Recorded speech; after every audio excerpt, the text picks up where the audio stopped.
प्रधानमंत्री ने भी कहा कि धरती के किसी भी कोने तक जाना होगा, जाएंगे, लेकिन इस आतंक के लिए जिम्मेदार लोगों को हम नहीं छोड़ेंगे, नहीं बख्शेंगे। कई लोगों को इजराइल के ऑपरेशन रेथ ऑफ गॉड की याद आई, जो म्यूनिक ओलंपिक में हुए आतंकी हमले के बाद मोसाद ने इजराइल की खुफिया एजेंसी चलाया था। आर्मी चीफ जो पाकिस्तान का है, अगर आपको याद होगा, उसने 3-4 दिन पहले एक बड़ी अजीब सी स्पीच दी जो सारे इंटरनेट पे है, वो आप सब ने देखी होगी। और वहां इसी पाकिस्तान एस्टेब्लिशमेंट ने, which mean Pakistan army and ISI, इन्होंने अरेंज किया, वहां हमास के एक बहुत सीनियर टेररिस्ट कमांडर को लाया गया, उनको LED और जैश के टेररिस्टों से इंटरेक्ट कराया गया। इनफैक्ट मुझे तभी घंटी बजी थी कि they are planning something on the pattern of Hamas, जो इजराइल पे 7 अक्टूबर को अटैक हुआ था। वो भी वहां एक म्यूजिक फेस्टिवल चल रहा था, लेकिन उसका स्केल बड़ा हुआ, वहां 1100-1200 शायद लोग मारे गए थे। यहाँ 30, 28, 26 जो भी नंबर है, तो यहाँ ये उसका थोड़ा mini version you can say.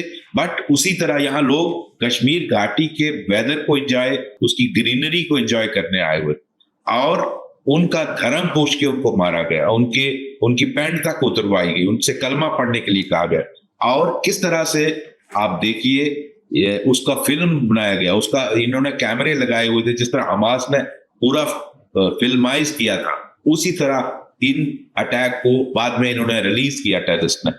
और ये सारा जो है, ये मुझे लगता है इसमें फुटप्रिंट्स हैं। You can call it Pulwama 2 of India moment, but it has footprints of Hamas type attack.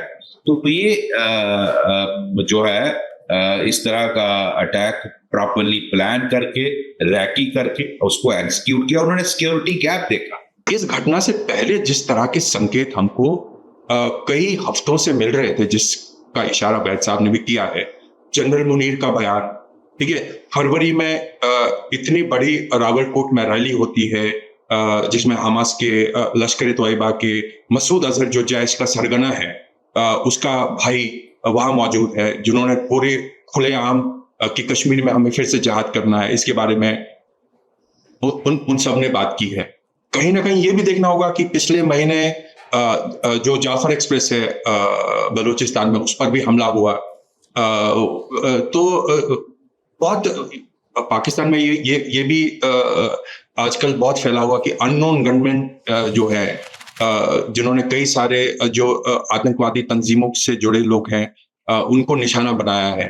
तो वहां एक पॉपुलर परसेप्शन ये भी है कि रॉ का हाथ है इसमें, और जनरल मुनीर का, जैसे मैं कह रहा था, बयान है। तो इन सबको जोड़ के जनरल दुआ, किस तरह के टेक्निकल ऑफेंस हम कर सकते हैं? इजराइल से हम क्या सबक सीख सकते हैं? कैसे खोज के, चुन के, चाहे वो बहावलपुर में हो, कहीं और हो, पाकिस्तान के अलग अलग इलाकों में हो या दुनिया में कहीं भी हो, टेररिस्ट को खोजना और उनको मारना। क्योंकि हम चाहते हैं कि पाकिस्तान की मीडिया लगातार ये छापती रहे, unidentified gunman shot dead so and so leader, जो उनके अलग अलग टेररिस्ट आउटफिट के लीडर हैं। क्या सर इस स्ट्रेटेजिक लेवल पे क्या मूव होने चाहिए, और इजराइल से हमें क्या सबक सीखना चाहिए? देखिए, मैं अब रिटायर्ड आदमी हूँ, मैं गेस करूंगा, जो कुछ चीज़ों में मैंने पार्टिसिपेट किया, उड़ी सर्जिकल स्ट्राइक को प्लान अंजाम दिया था। लेकिन अब सवाल आपका है इजराइल से। सबसे पहले जब मैंने प्रधानमंत्री की कल स्टेटमेंट सुनी, स्पीच थी जो बिहार में, वो सुना, जिसमें कि वो अचानक इंग्लिश में, अगर बिहार में इंग्लिश बोल रहे हैं तो वो लोकल ऑडियंस के लिए नहीं, वो ग्लोबल ऑडियंस के लिए बोल रहे हैं, ये सबका साफ जाहिर है।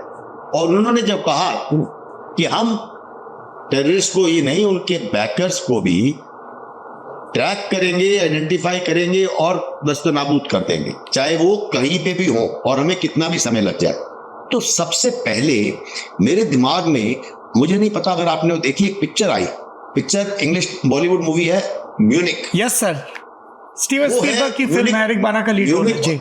जी, म्यूनिक ओलंपिक्स में जब टेररिस्ट ने आके जो इजरायली एथलीट्स को मारा था, तो फिर इजराइल ने ठान लिया कि हम इनको मारेंगे। और वो पिक्चर बेस्ड ऑन रियल, मतलब बहुत साल बाद बनी और बेस्ड ऑन फैक्ट्स, वो बताती है कि कैसे उन लोगों ने ट्रैक किया, एक एक को महीनों लगे कईयों को और कुछ को सालों लगे, लेकिन उन्होंने छोड़ा नहीं। तो जब प्रधानमंत्री ने कल ये कहा कि जहां भी होंगे अब दुनिया में हम निकालेंगे, तो मेरा कहने का मतलब ये है कि ये हमारा रिजॉल्व, मेरे ख्याल से एक नेशनल रिजॉल्व होना चाहिए। जब उड़ी में पहली बार हमने डिसाइड किया कि ये पठानकोट, उसी साल पठानकोट हुआ था, ईडीआई बिल्डिंग हुई थी, उड़ी हुआ था, वैद साहब थे, ये सब कुछ हुआ, तो एक गुस्सा था देश में। और उसी दिन पारीकर साहब पहुंचे वहां पे। आमतौर पर लीडर लेट पहुंचते हैं, कुछ दिन बाद जाते हैं, और उसी दिन उन्होंने परमिशन दी मेरे ऑफिस में, और फिर हमने 10 दिन में लॉन्च किया शैलो स्ट्राइक। जब पुलवामा हुआ तो हमने एयर स्ट्राइक की। अब इस वक्त जो है ये पूरे देश का मसला है, प्रधानमंत्री का मसला है, वो उन्होंने, हम क्या स्ट्राइक करेंगे अभी जिक्र करते हैं। क्या हम इजराइल से क्या लेसन ले सकते, ये आपका सवाल है। देखिए, ओवरऑल हर एक की स्थिति अलग होती है, डायनेमिक्स अलग है, ज्योग्राफी अलग है। क्योंकि मेरे से कल किसी ने सवाल किया एक ऐसे डिबेट में, चैनल डिस्कशन में, कि क्या हम गाजा के अंदर घुस सकते हैं। सब, गाजा एक पट्टी है 25 किलोमीटर की, छोटी सी। इजराइल का खुद का साइज इतना है, दिल्ली से थोड़ा बड़ा, राजस्थान से छोटा, मतलब वो देश भी छोटा है। इस तरफ वेस्ट बैंक है, इस तरफ गाजा है। तो हम कोई उससे मिलिट्री उदाहरण नहीं ले सकते कि हम ऐसे करेंगे क्योंकि इजराइल ऐसे कर रहा है। लेकिन उसूलन जो मैंने पहले शुरू किया, वो उस वाले से हमारी प्रेरणा ये है कि हम मारेंगे, हम उनको ट्रैक करेंगे और छोड़ेंगे नहीं। दूसरा, अब एक चीज कॉमन उभर के आ रही है, इजराइल वाला अटैक हो, ये हमारा अटैक हो, या और कोई terrorist attack, the world is fast losing its appetite and tolerance for terrorism. पूरे विश्व भर में, जैसे प्रधानमंत्री को कई हेड्स ऑफ स्टेट ने फोन करा, खाली मैसेज स्टेटमेंट्स नहीं है, फोन करके बताया है कि हम आपके साथ हैं। यानी आज की तारीख में ये हालात है कि सब डेमोक्रेटिक वर्ल्ड इसको साथ देगी। मेरा मतलब ये है कि इजराइल को हो या इंडिया हो, हमारे को अभी एक मॉरल बैकिंग मौजूद है और उसका हमें पूरा फायदा उठाना चाहिए। आखिरी चीज, टारगेट क्या होगा या अटैक कैसे होंगे, डिप्लोमेटिक रिस्पॉन्स अभी वार्ता साथी साहब चर्चा कर चुके हैं बहुत अच्छे तरीके से। सबसे बड़ा डिप्लोमेटिक रिस्पॉन्स, मैं तो कहूंगा डिप्लोमेटिक स्ट्राइक की है, ये डिप्लोमेटिक सर्जिकल स्ट्राइक है कि हमने इंडस वाटर जो नुकसान पहुंचाएगा पाकिस्तान के पंजाब, और पंजाब उनका हार्टलैंड है, उनके फार्मर्स को पाकिस्तान की भूमि, उनका एक थिंक टैंक की पिछले साल की स्टडी है पाकिस्तान के, कि अगर यहाँ पानी ना आया तो 1 साल में पंजाब डेजर्ट बन जाएगा। वो इन्हीं पानी, इसी पानी पर निर्भर है, तो उसी से उनकी इकोनॉमी डावाडोल होगी। तो मेरे ख्याल से सबसे बड़ा स्ट्राइक तो वो कर चुके हैं। मिलिट्री रिस्पॉन्स, जैसे मैंने बताया, पहले शैलो था, ये था, इस वक्त दोनों टाइम हमने ऐसे किया। इस वक्त जब हम ठान लिया है और अनाउंस कर चुके हैं कि हमने उनके बैकर्स को भी निशाना बनाना है। बैकर्स कौन है?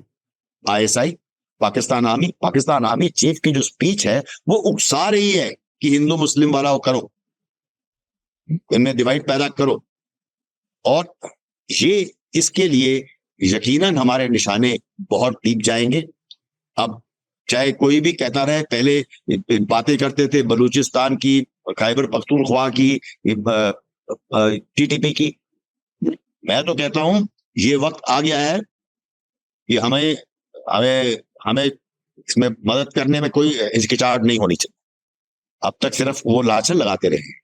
मेरा कहने का मतलब ये है कि बहुत सारे तरीके होंगे, कन्वर्जेंस होगी, अलग अलग टारगेट्स होंगे, क्या शक्ल लेता है, क्योंकि अब वो तरीके नहीं रहे जो सन 2016 में थे और 2019 में थे। पिछले 5-6 साल 7 साल में टेक्नोलॉजी में इतना बदलाव आ गया है, drones, artificial intelligence, deep fake, space, cyber, अब इतने एनेबलर्स मौजूद हैं कि, और इन सब का कन्वर्जेंस करके जो टारगेटिंग होगी, वो, जैसे मैं अंत करूंगा इस सेंटेंस से, यकीनन वैसी होगी कि जो प्राइम मिनिस्टर ने अपने शब्दों में कहा था कि इसकी वो कल्पना भी नहीं कर पाएंगे, जिन्होंने कल्पना भी नहीं की होगी, वैसा अंजाम होगा।